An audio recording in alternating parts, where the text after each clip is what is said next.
Oh, wait, hold it. I'm not recording it. Oh, Come on. hold up You, here. it's like you're brand new at this. I know. I gotta wait for the clock in there on that one. There we go. And this guy here, I just gotta hit record, and I am recording. Okay, everything's recording now. Okay, well there you go. And anytime you want to start. Oh, we're starting. We've already started. I mean, whatever. Okay. It is what it is. It's just me and you again. What's new? Yep. Oh, a few things. I have Amanda's guitar in the house here, and I did some work on it. I filed the frets. They were sticking out. You know, as you ran your hand up and down the neck, you could feel the sharp edges on them and stuff like that. Sure. So got that all fixed and got that all done. The neck is straight, which I mean, That's good. yeah, that's always a plus there. And I put the correct relief in the neck, and then I took and I oiled up the fingerboard. The fingerboard was like, I put some lemon oil on it, and it was like I look at it and it's gone. It just And soaked it right up. Soaked it right up. So Yeah. so I brought the black tone back into it, and then I worked on the actual saddle, and that seems to be, well, I can go a little bit more with it, but I ran out of sandpaper. Oh, well, you'll have that. So I'll probably have to run over to the hardware store and pick up some sandpaper, pick up a sheet. How much? I might have, How much might dust have did some- you have to clean off of it? not much. Oh, Dust. No dust. She keeps it pretty nice. So then I put some D'Addario 12 gauge strings on it, and I'm thinking that I'd like to bring the strings. I'd like to put 10 gauge on there. there you So go. I'm going to redo it and put 10 gauge on there. There. Yeah. So that's what I'm planning to do probably tomorrow or the next day and get that all done with. And I do want to bring the saddle down just a hair bit more. I can do it. So, but the action is pretty decent. So, and, last episode I talked about those SIT strings, Right. and, now I know what the SIT stands for. You actually brought them with you this time. I have a package. There you go. And, the package is, the name of the company is Stay in Tune. You're right. Let's SIT strings, and the gauge is 9 to 42. So Okay. they're extra light, and they're really good. I really like them. I might have to pick up a set of those. Right, and the price is right. It's only $4.95. Yeah, I have to look and see how many sets of strings I have left.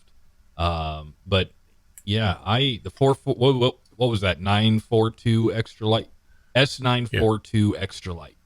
Yep. Okay. I guess I should have. S942 extra light. Yeah, nickel. I'm gonna have to take a look, see how many sets or pairs or whatever you say, see what I got left, and then maybe the next order I'll place them. Maybe I will be like, hey guys, we're mediocre at best at podcasting. Would you like to be a sponsor? And maybe There you go. maybe they'll be like, yeah, you guys actually aren't as bad as you think you are. I don't know, but yeah. I mean, I thought that right there it said nickel. I thought that was the price of the string. Yeah, if you wish. That's what they're made out of, nickel. So, Yeah. Well, it's not really nickel. It's steel with a nickel winding or something. Yeah.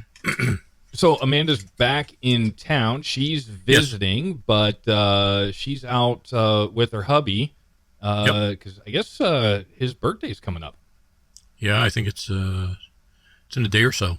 Yeah. Well, time travel is hard, so by the time this comes out, it might be a day or two ago. That's true. Yes. Yeah. I believe that's probably correct. It's sometime this week. That's all we know. So happy birthday. Shout out to him. Yep. Happy birthday. Yep. I know the only reason why he listens is because Amanda's usually on the podcast, but they're out having fun celebrating, which is cool. So just me and you. Yep. All right. That's. Go ahead. Oh no, I was just gonna say that's it. Yep. All right. Well, I'll play some intro music and we'll get this show going. You got some interesting guitar knowledge to share with the crowd. I do.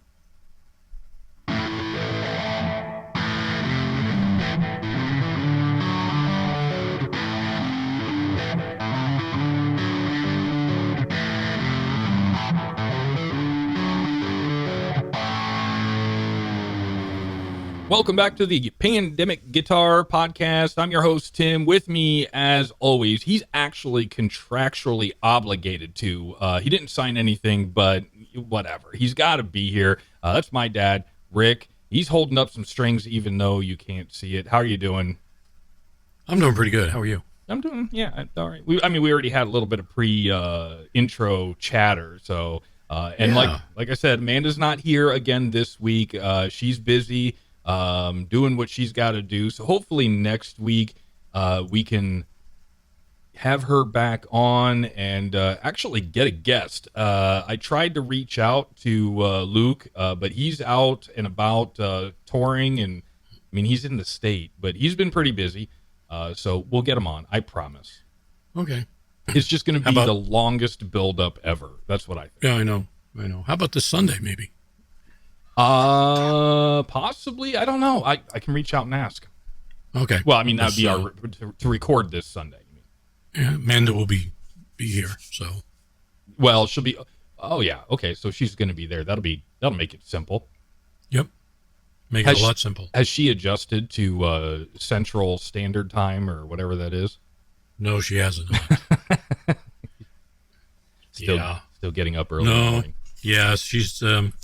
We get up. I get up at 5:30 in the morning, and that's 3:30 her time. Ugh. Yeah. No. So yeah, that's what she says too. So, but we. This week I'm off, but next week I work, so I'm gonna have to get up and out of the house and get to work. Yeah, I'm so glad. I'm not a morning person at all. Never have been, never will be. Right. I'm glad that I work close to home, so I pretty much roll out of bed and do my hygiene, everything I got to do really quick, get out the door, and it doesn't take me. I used to have to drive an hour. I'm glad I don't have to do that anymore. Especially with the gas prices. Yeah. Well, that did hurt the pocket a little bit. Oh, yeah, and it would hurt a lot more now. Yeah. Well, I mean, it's about the same. At one point in time, I think when I was driving an hour one way to work, I think it got pretty close to $4. And because I remember, I think so. I feel like I did because I was thinking to myself, man, if it hits $4, I don't know if I'm going to be able to make this trip. And if I can't make the trip, then I don't go to work. And if I don't go to work, I don't make any money. And if I don't make any money, I can't buy more guitars. There you go. All right. Yep, well, let's see. You got a topic here. What do you want to talk about? Baritone guitars. Okay. I've never heard. I mean, I've heard of baritone, but I've never heard of baritone guitar. Okay. Well, they're not really popular, and that's why I'm bringing it to light. Okay. But you want to know something? They are a great guitar. I mean, a baritone guitar is a longer scale length than your typical guitar. And some of the baritone guitars have a lot heavier internal bracing to support the longer strings, because longer strings put more tension on the neck and on the body. So it's basically an extended scale. Yes. It's a 6-string bass. Well, no, it's okay. It's if you have a bass guitar, it's like halfway up the bass scale, and if you have a regular guitar that you tune to the regular tuning, it's like halfway down that scale. So it's sort of in between. Okay, and the reason why these are becoming popular is, and there's a lot of people that use them.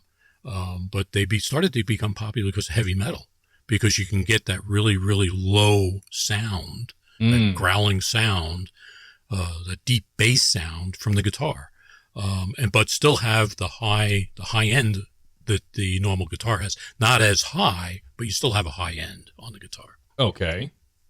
So it's, as I said, right now it's actually the first company to introduce these was Dan Electrode. And they had a baritone guitar in the late 1950s, and it gained popularity around surf music and film scores and stuff. People use them. And then it sort of like I don't know, it sort of like fell off the face of the earth. And next thing you know, around the 60s, people like Dwayne Eddy started using them, and the baritone guitars, and they used it for the twang type sound. And, and from there, it was basically history. So, I mean, okay. he's not the only one. There was a lot of people using them. But, I mean, I would even like to get one at one point, but I have to see. Okay, so they came out in what you said, the 50s? Yeah, 1950s. Dan Electrode was the company that introduced the one of the electric baritone guitars in the late 50s. Okay, and it gained popularity, but still, it just wasn't really there. Now that in these days, I mean, if you look these days, I mean, Glenn Campbell used one on some of his songs. Jimmy Rogers used some. Brian Wilson, the Beach Boys, used one. I mean, for different records, and produced hits with them. Yeah, I'm just trying to and I did a little Google search because I was kind of expecting to look this up and see some funky looking shape or something.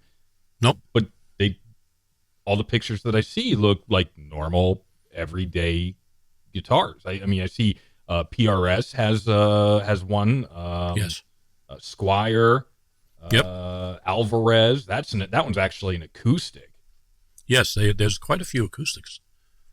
ESP, looks like Chapman has them. But you said, Yep. Okay, so you said 50s, 60s, it was used quite a bit, and then it just kind of died off.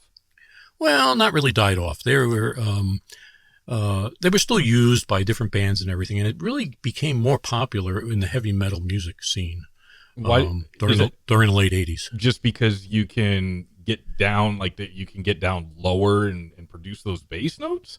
Right. You can produce that like that chunk, chunk, chunk, chunk, chunk type And sound. they do that because it's so hard to keep a bassist in the band? No. They still have the bassist there, but that's one of the things is you can get down there. You can get down there. Now, the tuning on this type of a guitar is a lot different than what you're used to. I mean, you're used to the first fret is basically an E chord, right? It's like an open E. You got an open E string. Yeah. The sixth string and the first string is an E. Yeah. Right. On a baritone guitar, it would be B, or it could be tuned to it could be tuned to almost anything, but B would be normal. So it would be down basically, what, four semitones? Oh, wow. That's pretty low. Yeah. And what happens is, that's why I said it's sort of like right there between, it's a spot that the bass guitar doesn't really fill and a spot that the regular guitar doesn't fill. And that's the sound like in between that it creates. Interesting. Yes, very interesting. So, and I said, I'm just kind of doing a little Google foo while you're talking about it. Right. Because my question is, okay, you're talking a whole different tuning, you're talking a whole different scale length. I'm still trying to figure out what I got going on here with this really fancy broomstick that makes sounds. And Right. They're saying that there is a little bit of a learning curve. Yes, there is. Not much. Would it? I would assume it's. I don't know, for whatever reason I'm thinking now you got to learn all new shapes and patterns. Nope. And nope, it's the same. Figuring out where same, huh? Right. Yeah. So in other words, if you were to do like an open E chord on the guitar you have in your hand right now. Uh-huh. Okay. On the baritone, that would be a B chord if you tuned it to B. Okay. Okay. So to get an E chord, you would have to move it up. Oh. You'd have to do a bar chord. So everything is shifted. Everything is shifted up. That's provided you tune it that way to a B. Right. Okay. If you use standard tuning to a B, that's the way. Now people they've done drop B. They've done C sharp tuning. I mean, there's all sorts of things. There's even you can even tune them A or B flat. I mean, people have done it. So the funny thing about that is, I don't even know what the number is of guitars that I have now. Not near as many as a lot of people I know, but I know that every time I pick up a new one, I'm like, oh, okay, I'm going to tune this one this way. And, the idea of having just all these guitars sitting around with different tunings, no, they're all still tuned to standard E. Standard tuning, yeah. They are. Now, I mean, there's a lot of people that use these, and they've James Hetfield of Metallica used them back in 2003. He played on an album, played a few songs on that with the baritone. And there's a lot of others too that have done. There's even a baritone 7-string out there, like Jeff Loomis of Nevermore, and he also he used a Schecter baritone on. I believe that the album is Deathcore and Whitechapel. I believe is never heard of it on. Huh? Never heard of it. I never heard of it either. It's just some of these names when I typed in, did this thing on baritone guitars, that's what I came up with. And I just figured it was a good subject to talk about. Yeah, it is. I mean, staying in tune, though, it sounds like they don't like to stay in tune. Well, I'm trying to, I don't know. I swear I just read that. Where? Yeah, they don't it says, is it worth getting a baritone guitar? Technically, you can. However, I know this isn't really a good answer for the question, but it is the internet, right? Yes. On a regular guitar that has a scale length between 24 and 25.5 inches, the strings would feel like rubber in lower tunings. That makes sense. Yep. Not to mention that it would go out of tune more frequently. Baritone guitars help you achieve normal performance with lower tunings. That's correct. Okay. Okay, so maybe I didn't explain it correctly in the beginning. Matter of fact, I didn't even explain it that way. So I'm glad you looked it up. Yeah. Well, I mean, I know that obviously you know way more about this than I do, and I'm guessing a majority of our faithful listeners. But I have never heard of it. So as I'm kind of perusing the notes with you, and I'm just kind of coming up with these questions, I'm doing some research because I'm trying to get a grasp of what's going on here. Yeah, so some of the people that I'm more familiar with is like Joe Perry from Aerosmith. Oh, yeah, good old Joe. Yep, and he used one, Back in the Saddle, it was called, on the Rocks album, 1976. He used the Music Man solo baritone. Eddie Van Halen used one. What? I didn't know that. Yep, he used it back in his 1991 album, For Unlawful Carnal Knowledge. I don't know what that means. It's probably the name of the song, I'm guessing. Yeah, no, it's the album. Oh, it was the album that was on. Yeah, and then that he used the EVH Music Man is what he used it on. It was a double neck Ernie Ball EVH Music Man. So the top neck being baritone and the bottom being a regular guitar. Now I didn't know that they. Yeah, I can't imagine that it's got to be comfortable to carry around 1.5 guitars. Right. I mean, that's crazy. I mean, look at Jimmy Page from Led Zeppelin when he did Stairway to Heaven. He played an SG that had a double neck on it, 12-string and a 6-string. Yeah. Well, I mean, that's talent right there. Yep. Even I don't think I could do it, but you never know. I mean, if I played the guitar for a while, if I played it for a while, I could probably do it. Yeah, probably figure it out.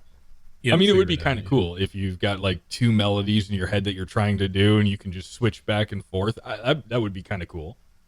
Right. So yeah, I mean, it's something that the viewers, well, not the viewers, but the people listening to the podcast, should maybe investigate and look at. There's a lot of information out there on YouTube, and different players that play them, and what they sound like and stuff like that. Matter of fact, actually, to be perfectly honest with you, Buckethead uses a baritone guitar. And that's basically, I was just thinking about it, and I'm like, oh, cool. At first, when I first started listening to Buckethead, I was like, man, those notes are pretty low. And I'm like, what kind of, he plays a Gibson, and I was like, well, wait a second. I'm looking at it, and that thing had 24 frets on it. And I'm like, wait a second here, Right. So, and I'm looking at it, and I'm like, I bet you that is a baritone. And sure enough, when I looked it up, it was. Interesting. So I'm like, I would never have known. I would not even have thought about that if I'm watching somebody play on YouTube or at a concert or whatever. I don't think that I would have picked up that it had the extra frets. Right. And that it was a baritone. Obviously, the terminology wasn't even in the front of my mind, so of course not. Right. But. And the thing about it is the neck if you look at the neck, it's only 2 to 3 inches longer, so it's hard to tell from a distance. Sure. Yeah, I mean, The length of 25 the and a neck. half to 27 and a half, something like that. Well, it's actually, I think baritone start at 28 and go up to 31, if I'm not mistaken, in length. In the actual, from the bridge to the nut on the neck. I think The most common scale lengths on a baritone range from 27 to 30.5. okay. So I said 28 to 30, so I was in the park. Yeah, you in the were ballpark. super close. Yep. Yeah. So I mean, it's hard to tell, but when I was looking at him, I've just seen him. He had some YouTube videos out there. I'm looking at it and I'm saying, wow, there's something. He's playing in a key, and I'm looking at it and I'm like, it appears to be B minor, but that's not the position of B minor. And then it just sort of clicked in my head what it really was, and it was a baritone. So it must be a special guitar that Gibson made for him. Or you know what I should do is I I was should going to look say, up, just do some Google Google foo. GTS it. Yeah. So if I GTS it and I go here to Buckethead's webpage, and it doesn't say anything about it. Nice. Okay, let me go. Well, I mean, obviously Gibsons are expensive. Absolutely. But I'm just going to look right here after I click all of Guitar Box's ad banners off. But here is, and it's sold out, so I'm assuming this is something old. They don't carry anymore. But for $1,400, they have a Gibson Les Paul Studio baritone guitar. Oh, it is. It says baritone, right? Yep, it does. It's 27 3/4 long scale. And it's heavily modified because he's got kill switches. Oh, on too. Bucketheads? Yeah, he's got on the I know the bottom, the red button right there. That's a kill switch. Oh yeah, I saw somebody.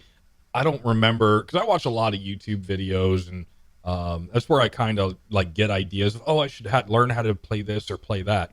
Right. And there's a bunch of guys out there that they do unboxings, and they or they'll go out. My favorite ones are when they go kind of our project guitar concept, where they go out and they find a cheap guitar, a Chinese knockoff or whatever, and then they just modify the garbage out of it. And they did put a kill switch in one of them, and I was like, that's so cool. I want a kill switch. I don't know how to use it.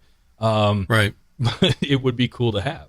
Yeah, I mean, you can actually some of Buckethead's videos out there. You can see him using the kill switch. I think. Why am I drawing a blank? Rage Against the Machine, the guitarist. Okay. I think he might use a kill switch, or if he doesn't use a kill switch on his guitar, it might be a pedal effect that makes it sound like that kill switch. Right. Oh, why am I drawing a blank on his name? I don't Tom know. Morello. I don't even know his name. There it is. Tom Morello. Tom Morello. Okay. Yeah.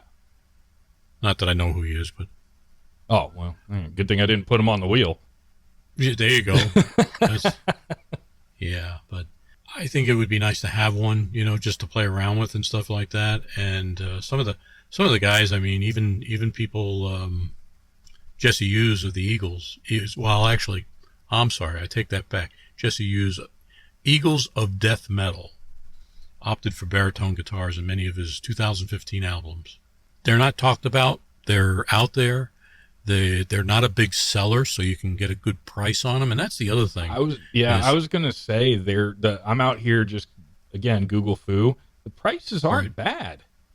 No, like you can pick up a Telecaster baritone Squire for like what, $400? Yeah, Harley Benton. Oh, there you go. $200. Yeah. If you're looking super super cheap. Yeah, I forgot about Harley Benton. They actually make fairly decent stuff for, I've heard a lot of things about them. There's actually a lot of See, we've done this episode before where we talk about cheap versus expensive guitars, and there's a lot of people on YouTube right now that are debunking or the myth that cheap guitars are junk. The quality is getting better, and if you know enough to just do a little bit of maintenance and stuff like that, right, you can get a lot of value for not a lot of money. Right, you can buy the guitar and you can swap out the pickups and the hardware and make it a lot better. Yeah, And I know, the filing down the frets and yeah, getting it the intonation set and all that stuff. You figure out how to do that. that's provided you get a guitar with a good neck. Well, yeah, there's that. Yeah, because there could always be a warped neck or something like that, and if it's warped, yeah, it's going to be a lot harder to fix and time consuming. Right. Well, You might as well just sell it. yeah, depending on the company, though. I mean, I would imagine most companies, if you got it and the neck was warped, you could get it exchanged. I would hope, anyway. Right. Yeah. Well, I mean, if you bought it new, I'm talking about maybe used. Oh, yeah, true. Well, yeah, if it's used and it's got a warped neck, yeah, I'm not going to buy it. Right. But some of the guitars out there, some of the makers like Gretsch, Fender, Gibson, Ibanez, ESP, PRS, Music Man, Dan Electrode, who pioneered some of that, Schecter. I never heard of Jerry Jones guitars, or Burns London. I never heard of those, but there's some of the electric guitars out there that are available at certain times of the year. It's certain, like they may not do it this year, but they might have some next year, what have you. They go back and forth with their model fluctuation. Right. And then of course you got there's also acoustic guitars, out there that like the Tacoma, Santa Cruz, Taylor, Martin, Alvarez guitars. Or Alvarez? Alvarez, yeah. Alvarez guitars. They make all acoustic baritone guitars. Now I'd like to stop at Guitar Bucks. Guitar Box. Bucks, yeah, Guitar Bucks, because all the prices keep going up. Yeah, well, I don't know if you're gonna. I don't know if you're gonna be able to find one at our Guitar Box. Now you got me, Guitar Box. Yeah, Guitar Box. Yeah, I'm sorry, I said Bucks. Our local Guitar Box is pretty limited on what they actually carry in stock. Yeah, but I think that they have I think it's a Tacoma that they have. It's an acoustic guitar that's baritone. I would just like to see how the bracing is done within the body. Oh, I gotcha. Okay. I just like to take a look at it, maybe take it off the wall, maybe look at it, maybe examine it, a little bit, put it under a microscope, or maybe even try to play it. Yeah. I mean, that's what it's there for. Yeah. Maybe I can tune it up to 5 octaves higher, snap the neck. Yeah. Yeah. I'm sure they would love that. I don't know what I'm doing. Where were you to help me? Yeah. That would be something. But anyhow, yeah, I just figured I'd touch base on these things. And I mean, I don't have one, so I really don't have any personal experiences with them. But I just figured it was a subject that nobody talks about. So I figured, hey, why not? Right? I agree. I didn't know anything about it, and I'm going to keep my eye open, because if I can find one for super cheap, I might just pick one up. Yeah, I agree. If you find one, let me know. I like it. It's getting closer. Hold on a second here. I got to get my my countdown on my phone here, because that is a thing. There you go. I'm getting closer. Nope, that's the wrong one. New Guitar Day, 47 days as of this recording. So we're getting closer. I'm starting to look. Right. And right now, the last thing I started to look at the Martins. They're kind of like entry level studio, around $600. Yep, I did see that one. So kind of looking at those. I can't remember right off it is an acoustic, and I don't remember right off the top of my head what the materials were that it was made out of. But one of the things that they were boasting is that it's not subject to humidity and temperature, so you don't have to worry about humidity and temperature affecting the build materials. I wonder if there's fiberglass in it or something. It could be. I don't know. They're trying all different types of materials, because wood is getting to be very, very expensive. Yeah, everything's getting to be very expensive. Even fiberglass rebarb. Yeah, I know. Everything is just going crazy. I mean, I was at a place last week and I had my lunch and there was 2 toothpicks in it. I said, how much without the toothpicks? Yeah, the wife and I went to Jimmy's Subs down the road, and we both just got a basic sandwich, but a basic sandwich, a bag of chips, and a soda. And it was, you might as well have asked me to round up to save some poor starving puppy in Lithuania. because it would have just brought me to $30 even. I'm like, Right. what? Yeah. I remember when they came to town years right, ago. they were $5. No, they were $3.25 a sandwich. Wow. Yeah. Now they're $13 for a combo. I think $9 just for the sandwich. Wow, that's outrageous. It Well, is. everything's going up. It is. Even if you go into a place and get a burger, it's expensive. Right. I mean, I don't even want to know what Mickey D's charges for the big what. It's there. Well, I don't go to Mickey D's. That's like one place that I just don't do. I don't either. I always I'm waiting for the day where I go into like Burger King and like there's nice white cloth on the table, little candles, there's a piano in the corner, because you know that you're paying for high quality food there. Yeah, I know. Yeah, true. Yeah, I mean, if I had to stop in one of those places, I'd maybe get a cup of coffee, and that's about it. Yeah. That's about the only thing, and that's not even drinkable in my standards. You never know. I mean, I had to go to Hy-Vee today and meet somebody, and there was a star, place that sells coffee. We'll call it $20. $20. Okay, $20. $20 coffee. For a cup of coffee, yes, yeah. For the cold brew, it cost me $5. Well, for something. And I'm like, really? For coffee? Last time that I ordered something from $20, because I think the wife wanted something. I don't know. And I'm just like, can I just get a black coffee? And the next 5 minutes of my life, I'll never forget, because I had to instruct them. I had to teach them what a black coffee was. I'm like, okay. Right. So you know what step 1 is. Yep. Stop there. Don't put any of the other crap in there. Just step 1 done. Put a cap on it. Just like and call it good. Yes. Yeah, and it's horrible. I don't know if you've ever had it just straight without any of that other garbage in it, but it's absolutely horrible. Is it bitter? It's very bitter, very bitter, and it's super hot too. And it's really all that other crap that they put in it to make a caramel macchiato unicorn fart, whatever they call it. It's all that stuff that cools the coffee down so that when you get it, it's still warm. Right. So anyway, this is not a coffee podcast by any means. But... Yeah. Let's get off the subject. We got way out on the west part of the bank here. Yeah, no worries at all. So I mean, hey, I got a great idea. Okay. How about a project guitar that's a baritone? Oh, okay, interesting.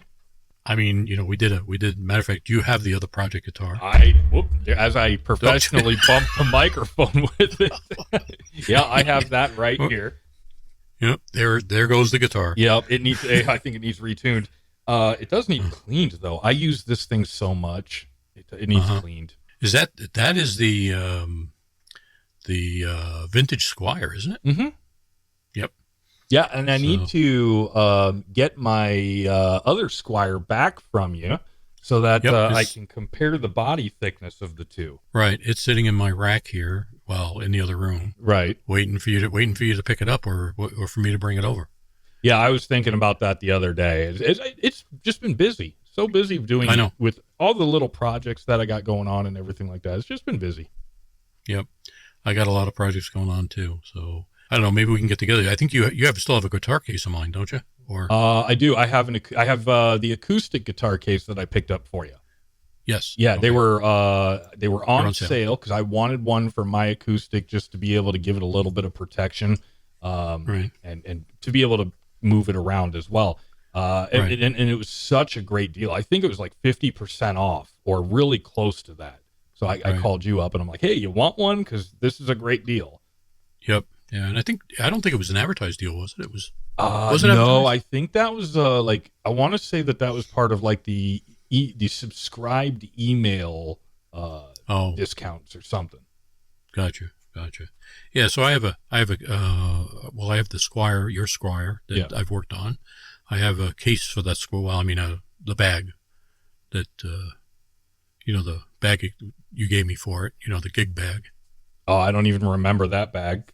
Because I think that's the one. That's the gig bag that I got you for that guitar. Yeah. Oh, for this one. Yeah, it's the gig bag you gave me with the project guitar. Because I only have that one. Right. and then I have my acoustic gig bag, and then I have my Gator hard case. Ah. Those that's the only 3 transport cases that I have. Gotcha. So yeah, I got to get that. I got to get that back to you. Maybe we'll do something on the weekend here coming up. Yeah. Are you around or? Yeah, I don't. Well, I mean, I don't have anything big on the agenda, but things always seem to come up. Yeah, same with me. That's my problem. Is I'm doing something and all of a sudden mom says to me, "Oh, hey, we got to do this," and I'm like, "Okay." Well, yeah, and it's getting to that. It's that time of the year where you have to start taking all of your summer toys and start packaging them up and putting them away for the winter. I got to clean out the garage so that we can park cars in the winter. There's just tons of things that are going on that you're just like, oh, I got nothing going on this weekend. And then you're like, crap, it's a perfect day to take care of this or take care of that. Right. I know I got to do stuff outside too. So it's hitting into my schedule on other things that I need to do. So, or that I want to do, I should say, other projects. But anyhow, it's just, I get up and it's nonstop. So, Right. Yeah. So, what else you got? Anything else? No, that's it. I think this might actually be a slightly shorter episode than normal, which is fine. Once winter rolls around, I think, you don't have everybody wanting to go out and do things and so on and so forth. We'll have a little bit more time.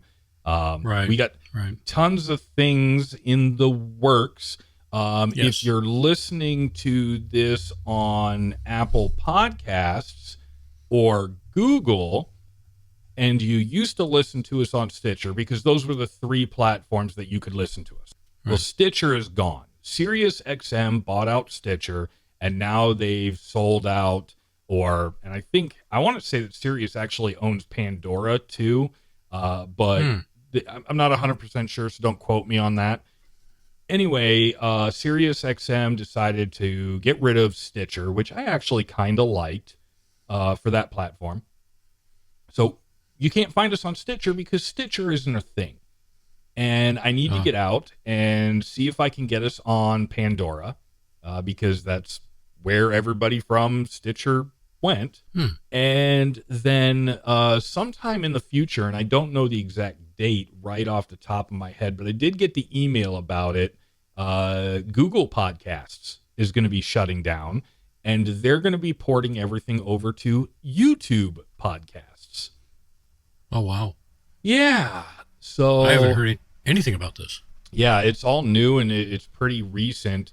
I think, the big companies Google is putting they want YouTube to be Google's media platform. I see. I think Sirius XM, that's why I think they might own Pandora. I think they want Pandora to be the media platform. And then Apple is still what it is. So for sure, Apple Podcasts, you can listen. If you're trying to refer this podcast to your friends or coworkers, point them to Apple as much as possible. But I'll see what I need to do to get us onto those other new platforms so that we can be found there. We're looking at the possibility of buying a domain name for the podcast, so that we can move the website we can move Pandemic as its own entity. And then we have the ability to do memberships, and, we have the ability to quickly and easily put up picture reviews or articles, whatever we want. We tried to do this for those of you that have been listening since day one when we were doing this Project Guitar and such. We wanted to put up pictures and so on and so forth. I think we were trying to use Buy Me a Coffee or something. Yeah. The platform is so limited. It doesn't do what I wanted it to do. So I'm like, it's not worth it.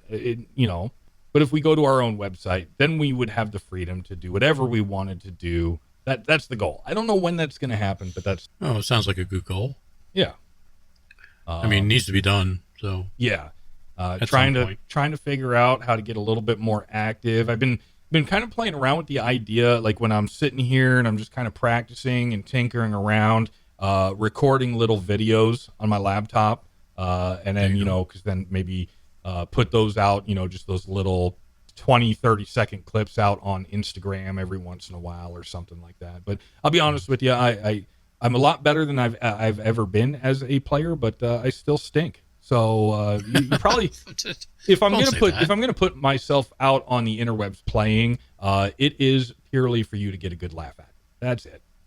Yeah. So don't give me no hate because I constantly miss chords or whatever. Just laugh. Hey, I do too. So it happens to me. Yeah. Probably less frequently, but yeah. Well, you'd be surprised. You're in the key of E or something like that, and next thing you know, you do this big slide up the neck to the octave up above where the two dots are, and you miss it by one. Oh, I do that all the time. I actually just tell people it's a new style of music. It's intentional. Yeah. Don't worry about it. Yeah, it's I did it the other day, and I was like, what? But then again, I wasn't paying attention, and I was just like going, Yeah. So, yeah, that stuff is coming up at some time in the near future. Eventually, I'd like to get to the point where we're doing videos so that when Rick is holding up his guitar strings, you can actually see what he's looking at instead of me having to explain it. That's true. Yep. So that's something that might be coming up in the future. And then, of course, hopefully we're going to start bringing some guests on, and we're going to learn about some people who actually make a living in the music industry. So that'll be cool. Partial living. Yeah, at least a partial living. Yeah.